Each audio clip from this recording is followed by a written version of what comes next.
Gotcha. Hey, how's it going everybody? It's Thegameconomist, and today we're going to talk about the brute wyvern Uragaan. Uragaan is just like Radoban. He shows up later in the game, however, in Elder's Recess. His characteristics is that he's like covered in ore rather than bone, and while he uses his moves, he like drops bombs everywhere. There's these big red bombs, and then he'll detonate them. He doesn't quite detonate them. Like he hits the ground with his jaw, and it sends tremors out, right? And then a few seconds later they'll blow up. So you get time to get away from the bombs. But he actually puts out quite a few of them, so they are a big trouble. You know, I think they designed them with players who are using like the lance or anyone using a shield, really, because it really punishes you if you are depending on your guard. You know, those explosions and the chip damage that he deals through your guard is just too much.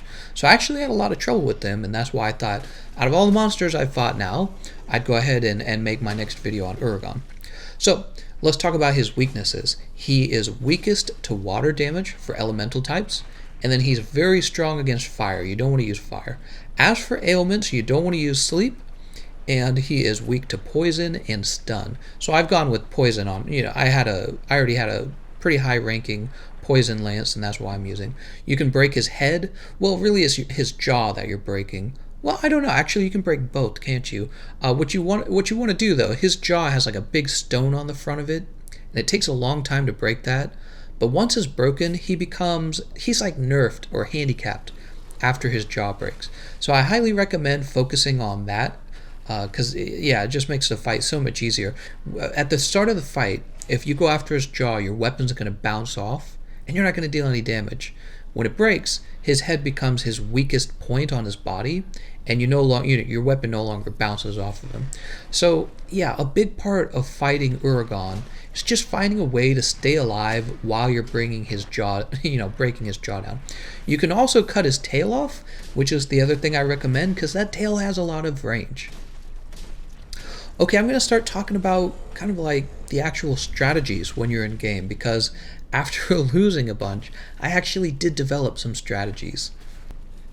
So the first thing I notice is, while Uragaan is pretty good in my opinion against somebody using a shield, he just kind of like locks you down, right? He tosses the stones behind you, so you can't really retreat, and then his moves deal pierce, and they take up all your stamina, so it's like you're running pretty close if you're using a shield. You're really working your butt off.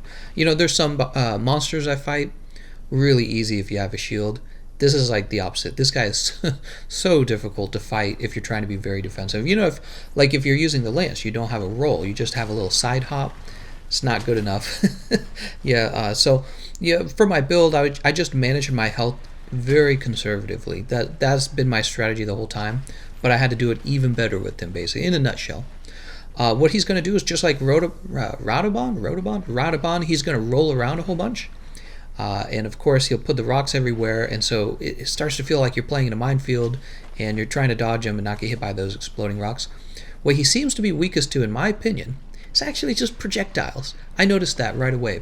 Anytime you can pick up a really good projectile, like something that explodes or stuns him, go for it. You know, you can bring something that, the flash pod or something like that. I would bring the flash pods. They're pretty useful.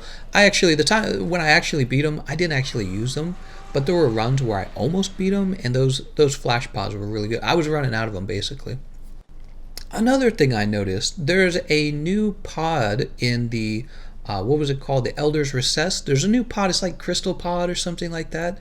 If you can pick up one of those, I noticed while he's rolling at you, if you shoot it, it's a pod that's designed to interrupt the monster, right?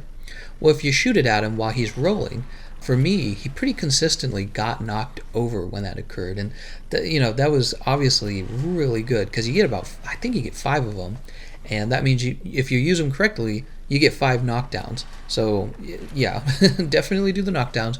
By the way, get your grab in, your mount or whatever, so that you can deal some damage to him that way. That's easily one of the best ways to deal damage to him, is to just jump on him, because getting close to him is so difficult otherwise. There is one section in the map, the Elder's Recess map, where there's like, I want to say like 3 or 4 explosive frogs.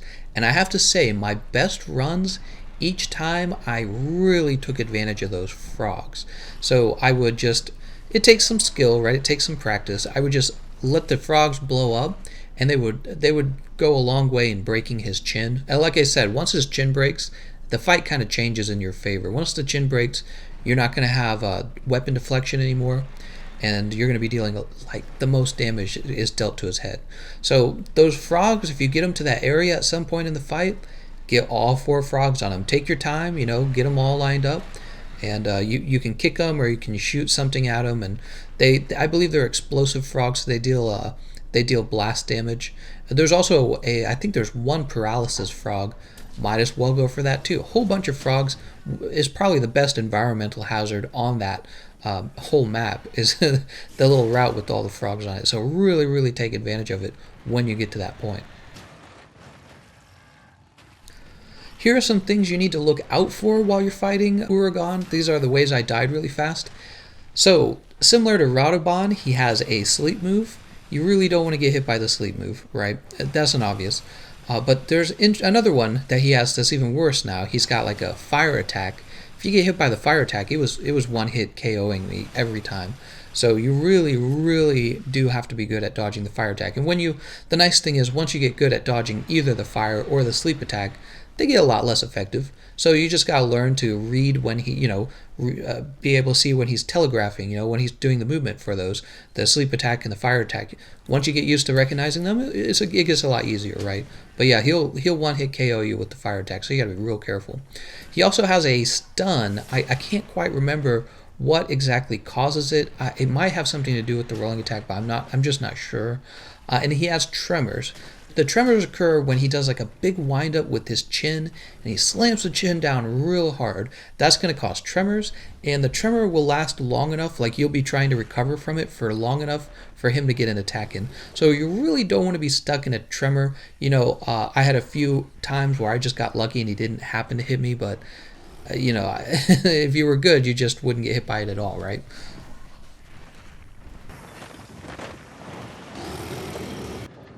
Okay, well that mostly wraps up talking about how to fight him. The last thing I want to mention is that the armor set that Uragaan offers is basically looks like the best armor set for somebody who wants to guard a lot. So it's kind of ironic. It's very, very hard to fight him with the shield, yet his armor set is probably one of the best armor sets for people who want to use a shield. All of the skill sets were great. So I have to go back in and kill him a few times, and I know it's going to be a pain in the butt. I want to thank you all for watching. If I sound tired, it's because I am. I haven't been sleeping very well ever since I got the game. Right? I imagine some of you have been losing a few hours of sleep every night as well. The other thing, of course, is I don't know the names of everything in this game. I don't know what I'm talking about. So all these names to memorize, right? You could go to like the wiki page for help. There's no help on depending on what you're looking at. There's all this data that hasn't been entered on the wiki pages yet. So the game's very new, it's very young, and I think I will have more content coming on the way because I've just been enjoying myself quite a lot. Whether or not I keep uploading Monster Hunter videos, though, will be determined by how good the end game is. Right now, I'm still in the story. Actually, if you want to know, all I have left to do is I have to kill the last boss. Right? I think he's the last. I haven't gotten past him, but he feels an awful lot like a last boss. And that's it. And then I have to figure out what you do in the end game. So hopefully something fun. We'll have to see. All right. Well, I appreciate you guys watching, and I hope I'll see you guys next time.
so much.